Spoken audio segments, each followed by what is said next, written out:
Hi అండి, నమస్తే. నేను మీ Sravanthi. Welcome to Sravanthi foods.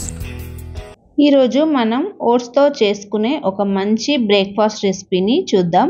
ఇలా చేసుకొని తిన్నట్లయితే రోజంతా ఎనర్జీగా ఉంటాము. అలసట అన్నది ఏమీ లేకుండా ఉంటుంది.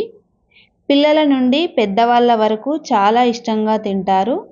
ఇప్పుడు దీని ప్రాసెస్ ఎలానో చూద్దాం. ఇలా బౌల్లోకి 1 కప్పు పెసలను తీసుకోవాలి. ఇందులోకి వాటర్ పోసి శుభ్రంగా కడుక్కోవాలి. ఇలా కడుక్కున్న తర్వాత పెసలు మునిగే వరకు వాటర్ పోసి 4-5 గంటల సేపు నానబెట్టుకోవాలి. పెసలు మిక్సీ పట్టుకోవడానికి అరగంట ముందు ఇలా వేరొక బౌల్లోకి 1 కప్పు పెసలకు అరకప్పు ఓట్స్ను తీసుకొని వాటర్ పోసి ఓసారి కడుక్కోవాలి. తర్వాత ఈ ఓట్స్ మునిగే వరకు ఫ్రెష్ వాటర్ని పోసి అరగంట సేపు నానబెట్టుకోవాలి.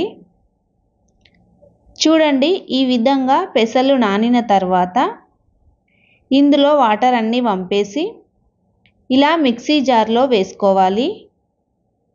తర్వాత అరగంట ముందు నానబెట్టుకున్న ఓట్స్ని వాటర్తో సహా వేసుకోవాలి.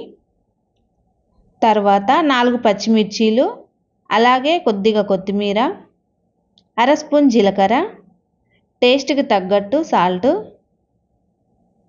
చిన్న అల్లం ముక్క వేసి మెత్తగా మిక్సీ పట్టుకోవాలి.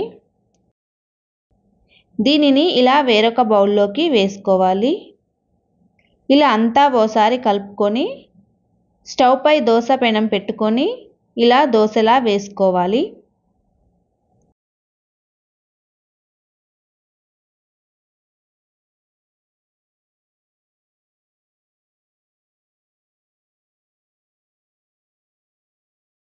ఇలా వేసుకొని దీనిపై పచ్చిదనం అంతా పోయిన తర్వాత ఆయిల్ కానీ నెయ్యి కానీ ఇలా వేసుకోవాలి.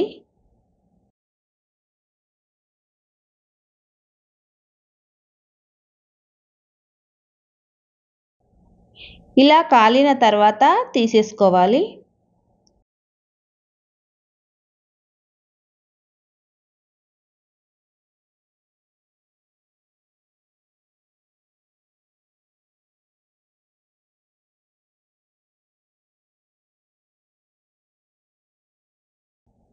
ఇలా ప్లేన్ దోశ అయినా వేసుకోవచ్చు, లేకుంటే ఇలా మరొకటి వేసుకొని సన్నగా తరిగిన ఆనియన్ని వేసుకొని కొద్దిగా ఆయిల్ కానీ నెయ్యి కానీ వేసుకోండి. చూడండి, ఇలా ఫ్రై అయిన తర్వాత తీసుకోవాలి.